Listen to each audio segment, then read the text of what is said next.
Shalom, perkenalkan nama saya Berta Jurusiaka dengan NIM 2320027. Saya mahasiswa dari Universitas Kristen Wirawacana Sumba, Prodi Pendidikan Biologi.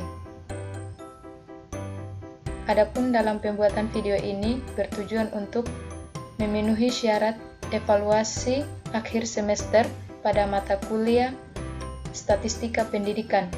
Dosen pengampu saya yaitu Fidriana Oktaviano Bano, SSI MPD. Di sini saya memilih materi bivariat uji tes sampel independen. Terlebih dahulu kita mengetahui dulu apa itu independent sampel t-test.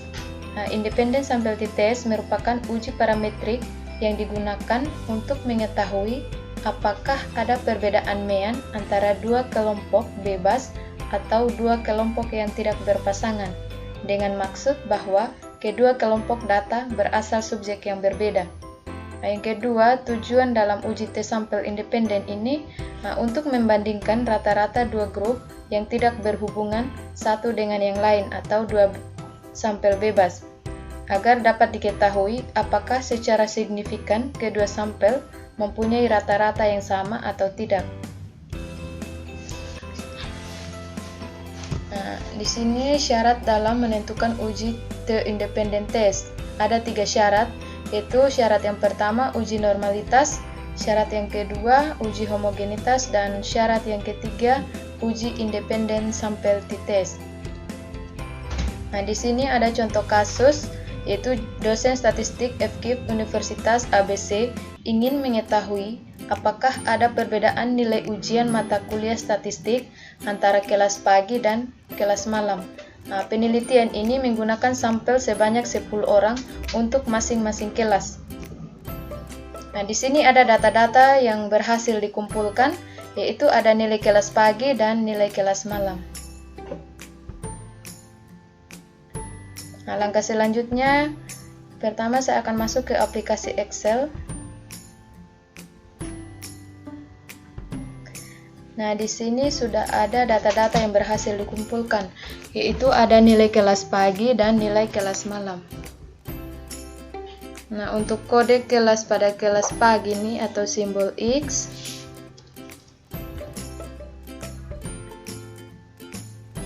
saya menggunakan angka 1, menggunakan kode angka 1.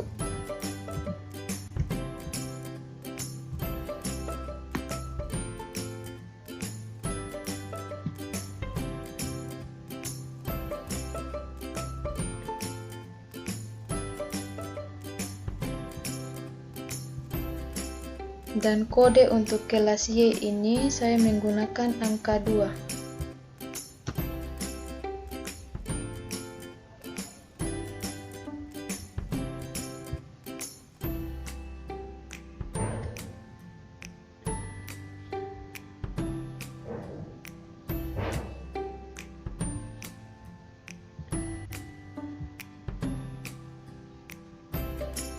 Langkah selanjutnya,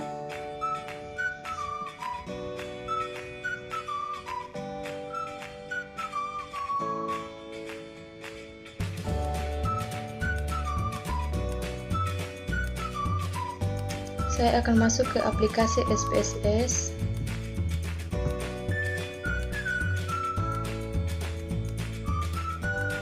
Masuk ke variabel view. Di sini untuk kolom name-nya itu saya isi hasil.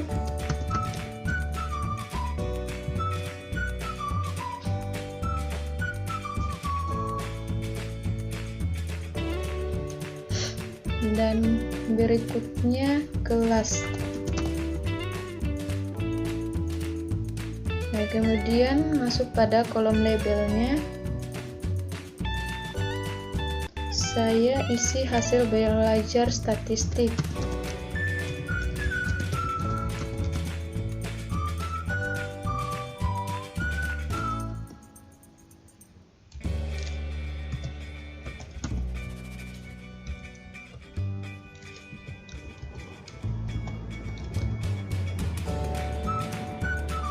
Kemudian berikutnya saya isi kelas. Kemudian masuk ke kolom value. Untuk value yang pertama ini saya isi 1, dan pada kolom labelnya ini saya isi kelas X atau kelas malam, kelas pagi. Lalu klik add. Kemudian file yang kedua ini saya mengisi 2, dan labelnya saya isi kelas Y atau kelas malam. Lalu klik add, lalu klik OK. Nah, untuk desimalnya ini saya merubahnya menjadi 0.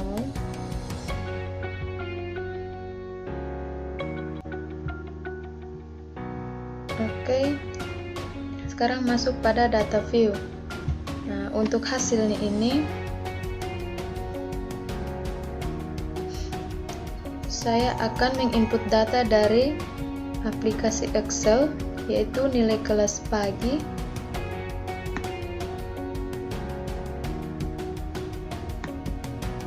Saya akan copy dan pindahkan ke aplikasi SPSS.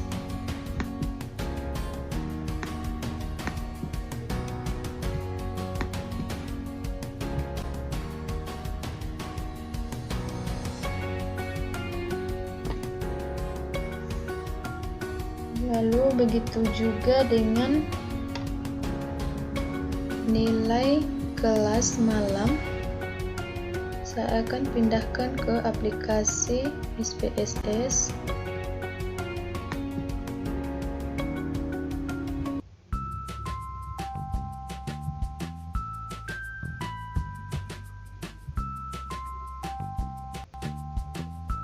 Saya akan pindahkan ke bawah kelas X atau di bawah kelas pagi pada aplikasi SPSS.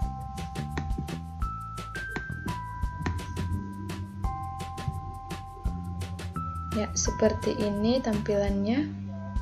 Nah, kemudian untuk kolom kelasnya ini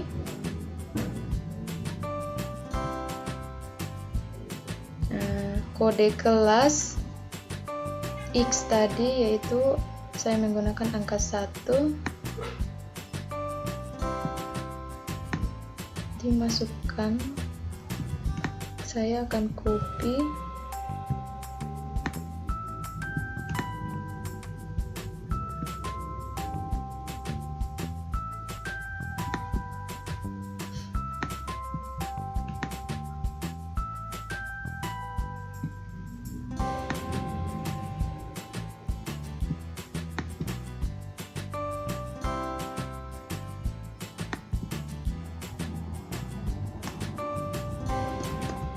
saya akan pindahkan ke aplikasi SPSS di bagian kelas.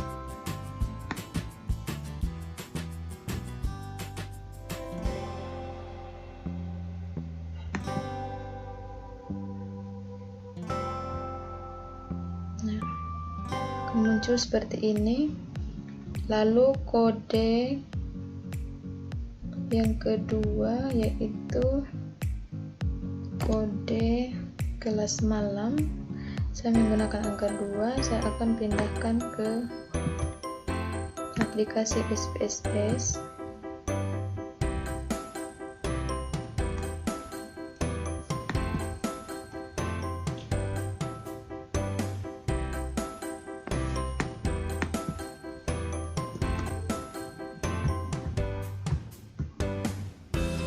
Saya akan pindahkan di bawah kode kelas Y atau di bawah kode kelas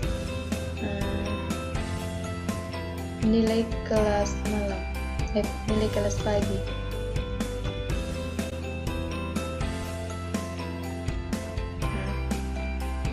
Akan muncul seperti ini.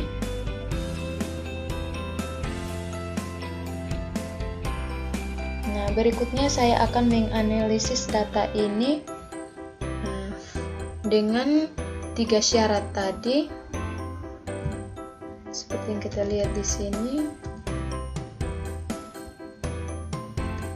syarat yang pertama itu yaitu uji normalitas, dan syarat yang kedua itu uji homogenitas, dan syarat yang ketiga itu uji independen sampel t-test.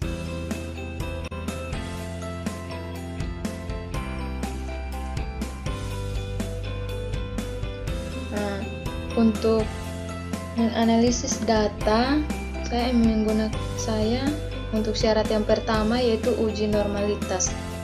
Yang pertama dengan klik analyze, lalu deskriptif statistik, pilih explore, lalu akan muncul tabel ini seperti ini.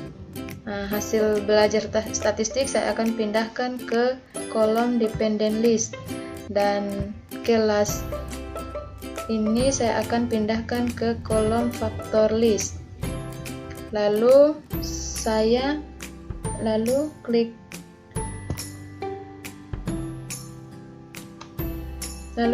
plots,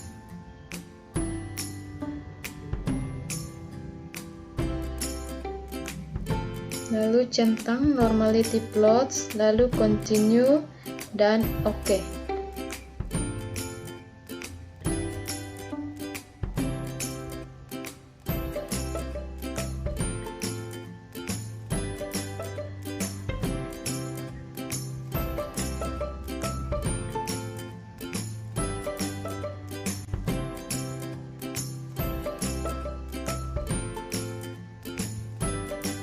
Ya, di sini sudah muncul output uji normality.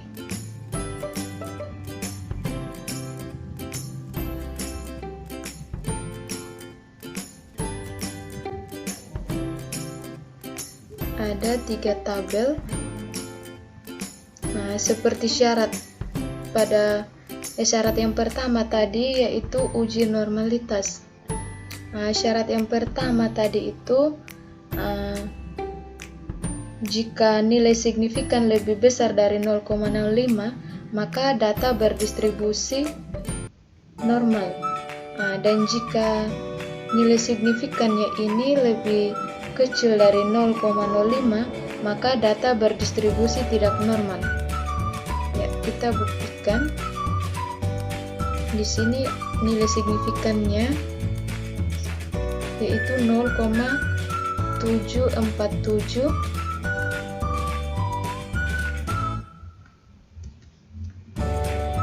Untuk membuktikannya pada syarat yang pertama uji normalitas, jika nilai signifikan lebih besar dari 0,05 maka data berdistribusi normal. Dan jika nilai signifikannya lebih kecil dari 0,05 maka data tidak berdistribusi normal. Di sini sudah terbukti bahwa nilai signifikannya ini lebih besar dari 0,05. Jadi kesimpulannya untuk uji normalitasnya ini data berdistribusi normal.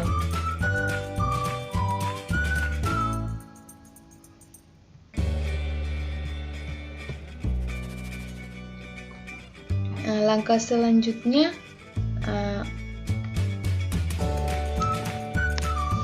selanjutnya kita masuk ke syarat uji homogenitas atau sama.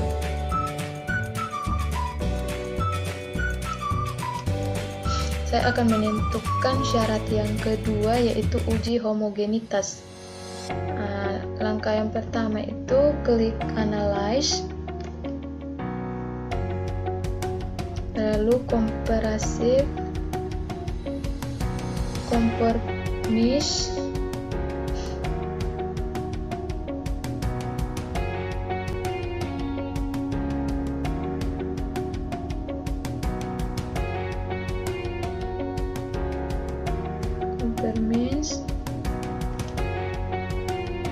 lalu independent sample, lalu untuk hasil ini saya akan pindahkan ke tes variabel di sini. Dan untuk kelasnya ini saya pindahkan ke grouping variabel. Lalu pilih depend value.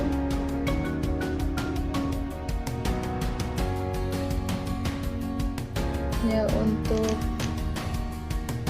grup 1 ini saya isi dengan 1 dan grup 2 saya isi dengan 2. Lalu continue, lalu klik OK.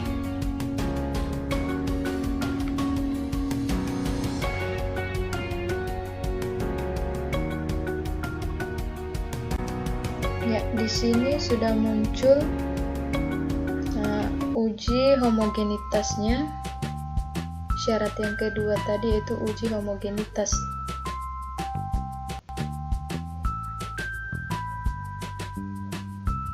Untuk kita ketahui uji homogenitasnya ini, kita lihat pada dasar keputusannya tadi itu.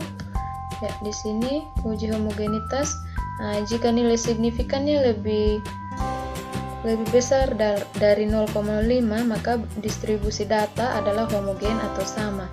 Dan jika nilai signifikannya lebih kecil dari 0,05, maka distribusi data tidak homogen atau varian datanya itu berbeda. Kita akan buktikan di sini.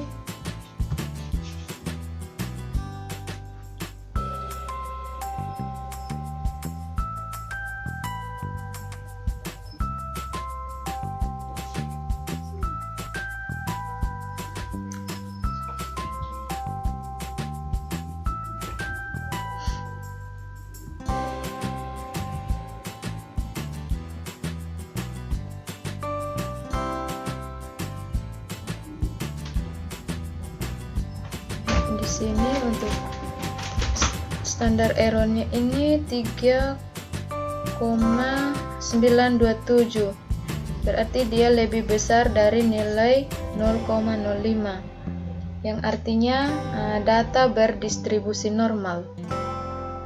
Jadi di sini sudah terbukti bahwa syarat yang kedua tadi itu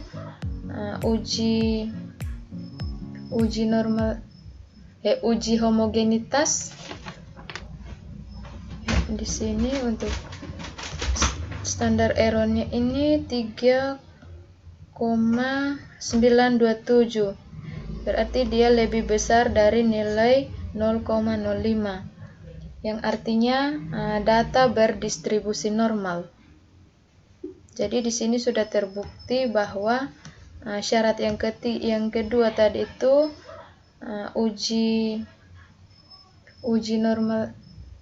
uji homogenitas. Ya, berikutnya kita masuk ke syarat yang ketiga, yaitu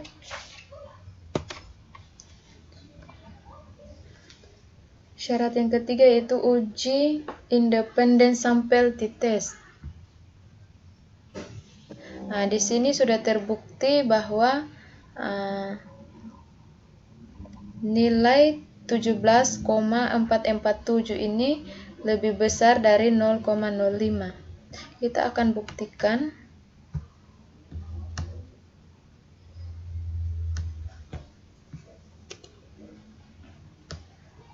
Di sini ada syarat yang ketiga, uji dependent sample t-test. Jika nilai signifikan Thailand lebih kecil dari 0,05, maka ada perbedaan yang signifikan antara hasil belajar kelas pagi dan kelas malam. Dan jika nilai signifikan Thailand lebih besar dari 0,05, maka tidak ada perbedaan yang signifikan antara kelas pagi dan kelas malam. Jadi di sini sudah terbukti bahwa di sini sudah ada nilainya, yaitu 17,447, berarti dia lebih besar dari 0,05.